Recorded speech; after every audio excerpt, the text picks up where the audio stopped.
While most of the world has been distracted by Netflix acquiring the utterly fantastic Godzilla Minus One, they also quietly released a Takashi Miike thriller called Lumberjack the Monster. So let's dive into this brutal tale of revenge. After surviving an attack by a masked serial killer, lawyer Akira Ninomiya works to find out why he was targeted. So if you like ridiculous blood spurts, you are in for a great time. In just the few first opening minutes, we are treated with 2 fire hose explosions of blood. Is it unrealistic? Well, absolutely. Fun though? Yeah, most certainly. If you're familiar with other Takashi Miike films like Audition or Ichi the Killer, you know you're in for a wild ride with some pretty messed up people. Now this follows a man named Akira, who is targeted by a mass killer, and then he must work to find out why. Story starts out with an energetic and brutal introduction. We've got a child narrating about something called Lumberjack the Monster, and we watch detectives come across a horrifying scene that ends with some glorious visuals. Now from there, we learn that the opening sequence was in the past. So now in the present, we're watching the cops investigate a series of killings with unique traits and spectacular brutality. We don't get to see all the actions that lead to the deaths, but a few times we are shown the aftermath. And these aesthetics are just disgustingly arranged. I mean, some could be extreme blood splashes across walls, or then giant pools of viscera on the floor. It's gross, but also looks pretty convincing. Now, to create twists within the story, we're introduced to more than one sketchy character, on both sides of the law. These work to establish believable misdirection. 1 or 2 of the characters, we can even tell instantly if they're genuine suspects or not. But the others, they are crafted in a way to obscure motivations, which then add them to our suspect list. Now, at the heart of this story, there's an intriguing idea that's being examined. It has to do with morality, our personalities, and how those might be intertwined.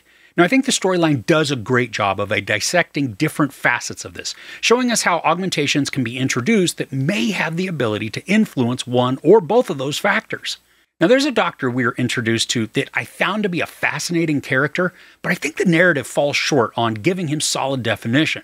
I understand his inclusion within the plot, but he seems to only wander in and out of the story at random points, making him less of a valuable character.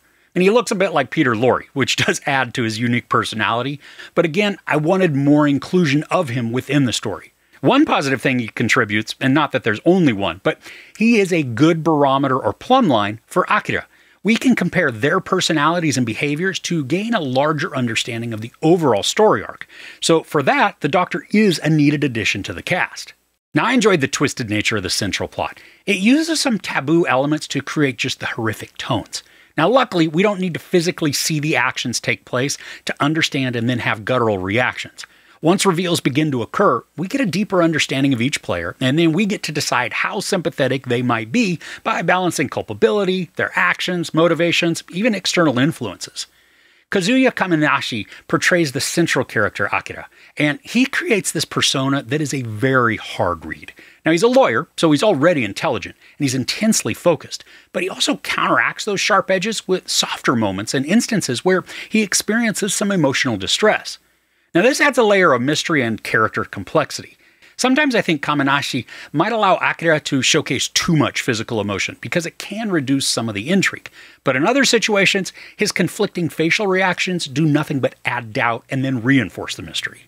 Now, for as engaging as the story is, the progressions, they are somewhat predictable. I mean, the mystery isn't very obvious, but the steps that the narrative takes along the way, they're not out of the ordinary, so you can figure out the direction that everything is headed in, even if you don't know the final outcome. And I don't think this removes the enjoyment, especially because there's still a ton of uncertainty in the whodunit portion. The relationship aspects of this movie, they're outstanding. They're what help to drive so much of the emotional connection to all of the characters. And not all of the relationships are healthy or positive, and we certainly may not like certain people, but that doesn't make them any less engaging. Sometimes the dysfunction is what amplifies the connection. Now, a police profiler has strained interactions, to say the least, with some of her colleagues, and those contribute to all sorts of complications, some of which may aggravate the investigations or at least create roadblocks when it comes to case progress. Now, these power skirmishes not only enable the plot to achieve desired aspects, it also showcases frustrating or suspicious dynamics within the team.